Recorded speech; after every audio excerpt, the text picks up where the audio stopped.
while I'm working on the app, the spiritual warfare is real.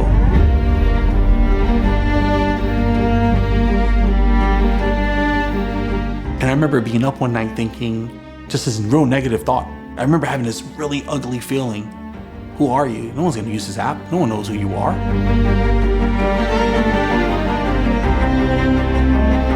And we go, why are you crying? He goes, I'm so proud of Dad. If I never sold one journal, if I never had one download. And like that day, I was like, this is worth it.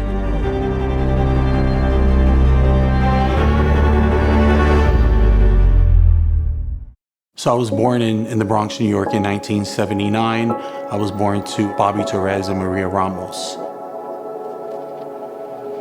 My faith journey was an interesting one from the beginning. My parents at the time were not married, but my father, it was very important for him to make sure I was baptized. So my earliest memory was always thinking about my dad and the fact that he kind of planted the seed in faith in me.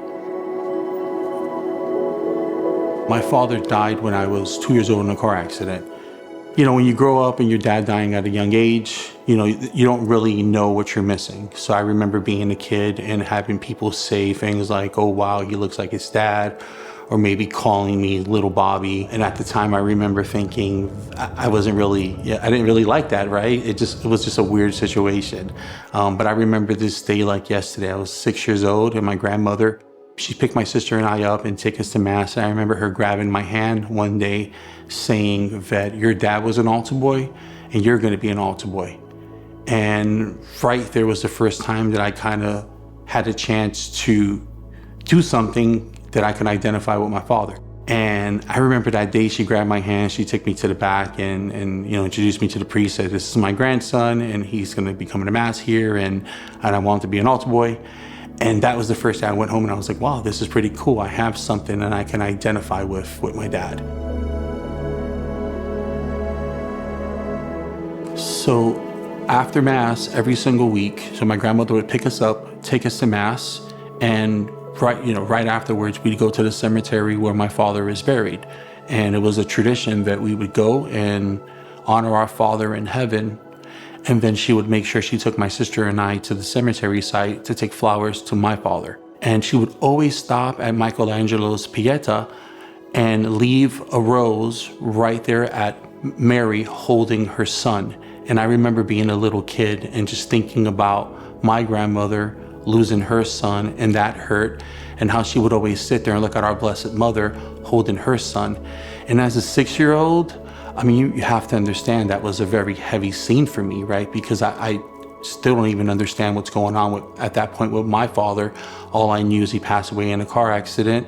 All I knew, you know, as a 6-year-old going through CCD is, you know, Jesus died for us, but I didn't understand the beauty and just the beauty of that image and what she was instilling in me at that point and introducing me to God and our Blessed Mother.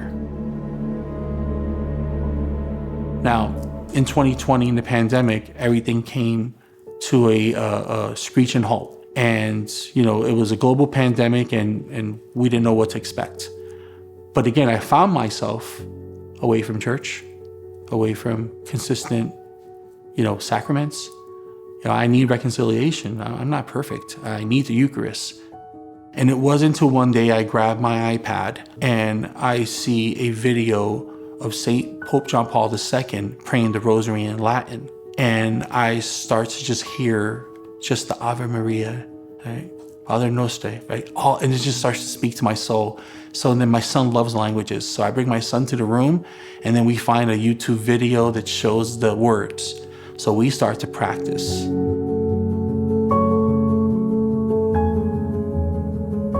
And we start to pray the Rosary in Latin. And I start to feel kind of silly. Silly because there I am again being down, being depressed, being anxious.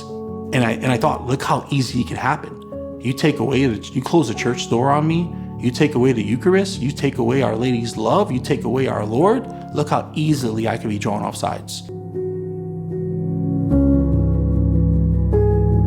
I say this, as I fell on the ground and my face hit the floor, I landed in Our Lady's arms and I landed into the Rosary. And until that point, I prayed the Rosary. I did all my Hail Marys. I didn't understand, right? And to that point, average Joe in the pew, going through what I needed to do, trying my best to serve, and again, trying to do what I thought was right. But I didn't know. At that day and beyond, I realized there's something so powerful in this Rosary. And how have I been ignoring this? Like, this has been right here. So we start together praying the Rosary, just my son and I. And then eventually we get the rest of the family involved. And I am just like stirring up all kinds of things. And at that point, I realize if I feel like this, I don't know how many people out there have gone through, again, what I've gone through and worse. But what I start thinking then is, if I'm feeling like this and I've gone through this, others feel like this.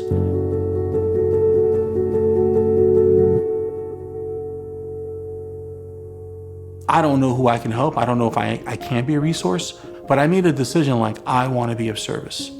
I was working a corporate job and I was chasing those things. And again, I consider myself to be a decent Catholic, right? I went to Mass, I went to confession. I tried to make sure my kids went, but I was like, there's always more. At that point, I knew there was gonna be more. I didn't know what it was gonna be. And I would move the car and go pick us lunch. So I always thought it was interesting how, you can go to a restaurant, but the churches are closed. But anyway, I'd go pick up, lunch for us. And I remember being in the car and I remember turning on the radio and hearing a morning show on Catholic radio. And it was a rerun, but they were talking about the importance of the Rosary in your life. And I'm listening and I'm hearing the story and it's just awesome. It's captivating. I'm like, man, this is some powerful stuff here. Like, I know it's there. We know it's there. We know it's powerful, but do we really know how powerful it is, right? Like, are we really? So I'm sitting listening and I'm like, this is interesting. So I heard that person's testimony, picked up the food, went upstairs, came down at lunchtime to move the car. And I know that the things on the radio get replayed. But when I turn the car on, I hear the end of that lady's story and the beginning of the next story. So I kind of picked up where I left off. So I'm sitting here laughing like, okay, this is pretty cool. Like, yep, the Rosary is important, but just hearing these stories and just thinking like, this is the right time. This is the right time. Like, this is what the world needs to hear, right? We're home, we lost Easter, it's gone. Easter's gone, right? We're still stuck at home. I know some parts of the country were more open, but here in our area, it was shut down still. And just sitting there thinking like, this is pretty cool. All right, so I go upstairs and again, we're homeschooling our kids like everyone else in the world.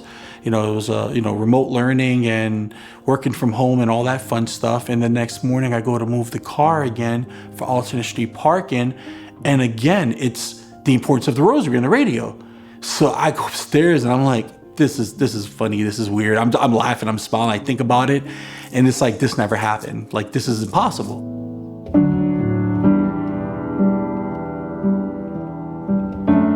I get a notebook, I go in the room and I start thinking about my life, right? And it wasn't just a couple of weeks earlier.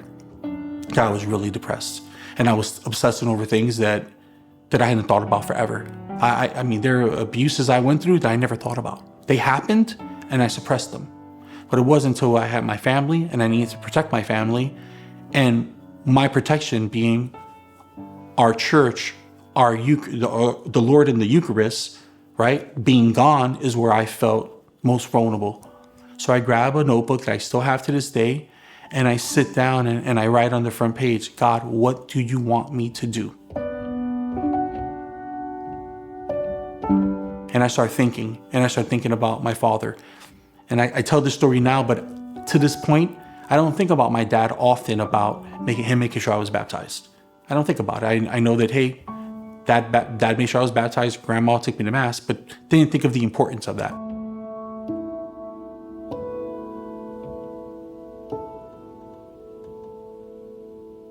But at that point I sat there and I go, well, I was baptized at St. Dominic in the Bronx. Wrote that down. I was like, cool, St. Dominic.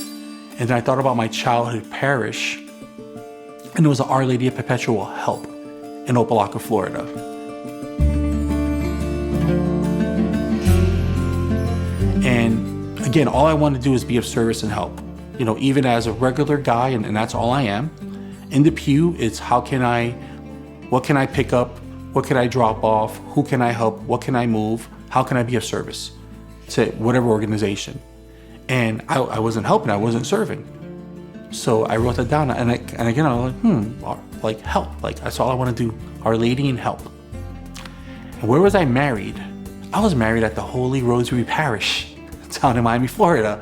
So I stop and I look at this paper and I think, and I remember I said at the top, God, what do you want me to do? And then I dig a little deeper and I look into St. Dominic, I look in the parish. Well, as we know, the Blessed Lady appeared to St. Dominic and she gave him the rosary and she gave him the 15 promises. Here we are in 2020.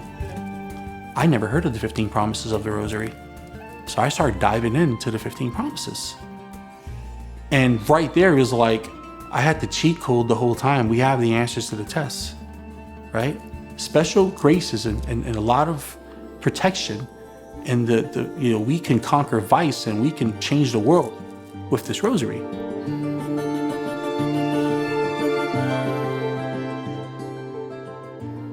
And we've had the answers for over 500 years.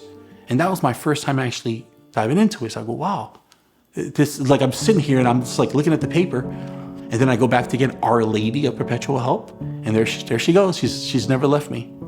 Our Lady has always been there. My Blessed Mother has always been there for me. I'm the one that stopped going to Mass. I'm the one that had the excuse. I'm the one that was in school or playing baseball or trying to chase a job or money. It wasn't her, it was me.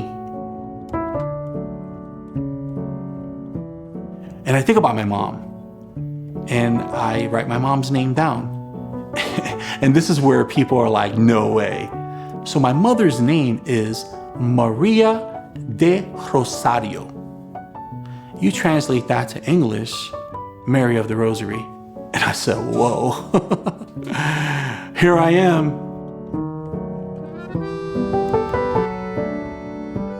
A couple of days before, being angry and depressed and anxious and just hating the world. And I come across the rosary again and I start diving into the promises. And I'm asking God, for those that don't believe in signs, what more sign do you need? Like, I'm asking God, I want to be an instrument. And your will, Lord, not mine. So I sat there and I looked at that paper and I still have it. And I go outside the room and I tell my wife, hey, a rosary app. And my wife looks at me and she's on a Zoom call and she looks and she goes, yeah, what? I said, rosary app, what do you think? She goes, you should do it. I should do it. Like, I'm not a developer, but I'm thinking like, what do I do with this? I need to do something.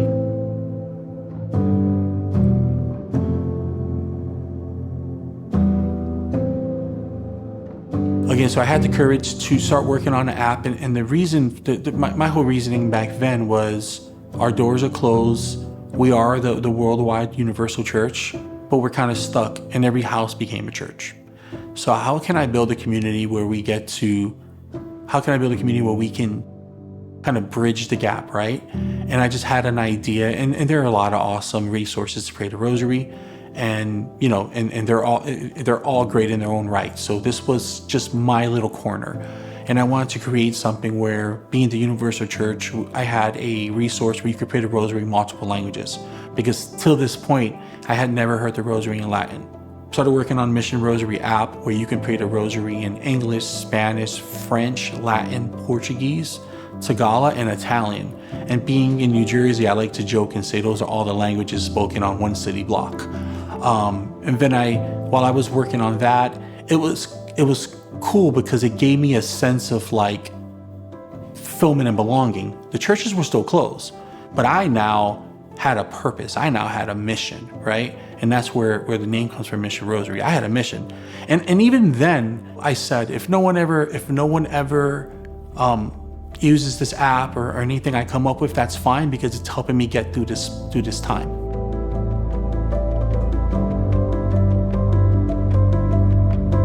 While I'm working on the app, the spiritual warfare is real. And I remember being up one night thinking, just this real negative thought, no one's gonna use your app. Who are you? Like, I remember having this really ugly feeling. Who are you? No one's gonna use this app. No one knows who you are. You don't have any money. Like, there are some awesome developed apps that have millions of dollars, behind them. That's not you. So I thought, okay, instead of letting and falling into that trap, I said, you know what? Let's put a journal together. Let's put a journal together where we talk about why we pray the Rosary and we touch on the 15 promises. So in the past, where something like that could probably knock me off and depress me, I recovered so quick. And I started putting together this resource and it's very simple. It's just talks about our 15 promises of the Rosary, how to pray the Rosary, meaning all the prayers of the Rosary and all the mysteries and all the images associated with each mystery. And again, I'm doing things that I need. At this point, I'm not even thinking about who I can help or who this is going to touch. I'm thinking about we're still in a pandemic, we're still locked up, the church doors are still closed, and now I have this new sense of belonging. And it was so cool because when I got the journal completed, you can self-publish things, and if you self-publish things, they go everywhere. And I remember the day that my wife went on to Barnes and Noble's and Googled, Robert Ramos Mission Rosary Journal, and she called my son over. So my son wants to be an author. He loves our Lord. He wants to be a priest. He talks about, he's even at the age of 6, I want to be a priest, I don't know. And he's having those questions. And there are a lot of awesome priests praying for him right now. But I remember when she walked him over and said, RJ, look at this. He started to cry. And we go, why are you crying? He goes, I'm so proud of Dad. And like that day, I was like, this is worth it. Like that day, if I never sold one journal, if I never had one download, this is worth it. Because this is what it took to get our family back on track during the pandemic. Because I'm the one that was losing it once we had Easter Sunday Mass on TV, right? Again, that's a resource and we should be thankful for that. I took it negatively, but it took all that to get me to the point where I started to work on this project. And it was really cool. But while it was happening, I continued to, again, work with my family on a consistent prayer life, on a consistent rosary life, on taking things to Our Lady.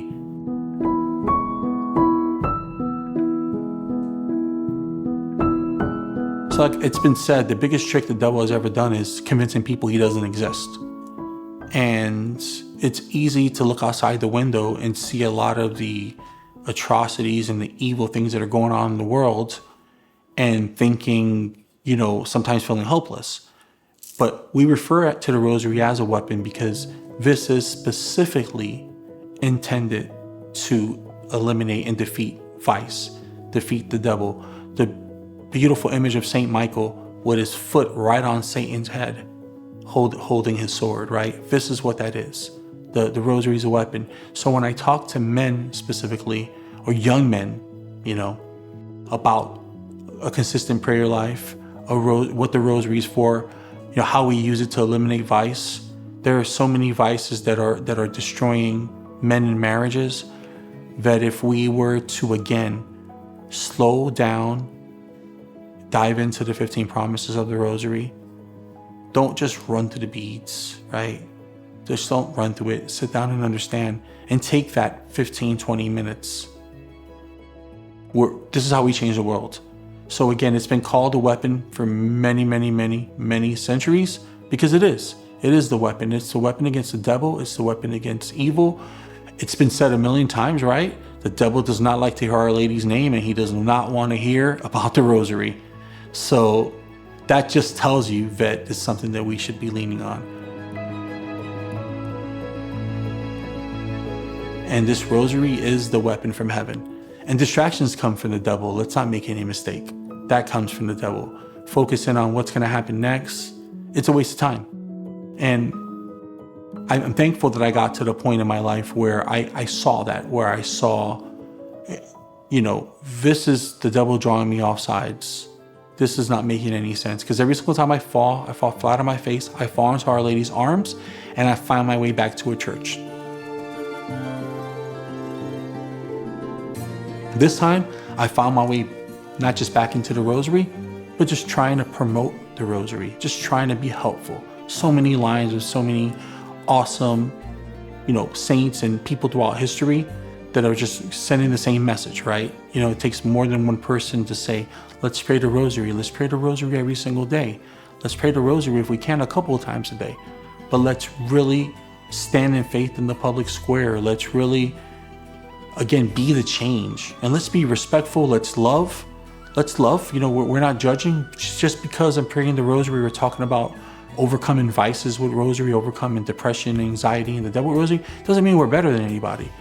It's just another example of what we need, you know, as Catholics, to stand together in faith and take back the world. We know how this will end. We know whose world this is, and we know what world we're living for.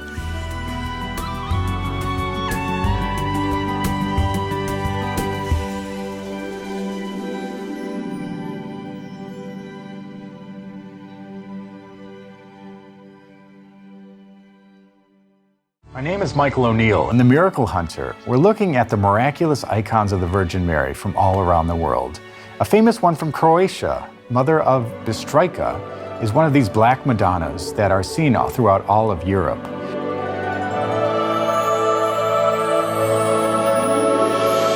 In this case, it was made around 1400, but it was buried for safekeeping in protection from the Turks.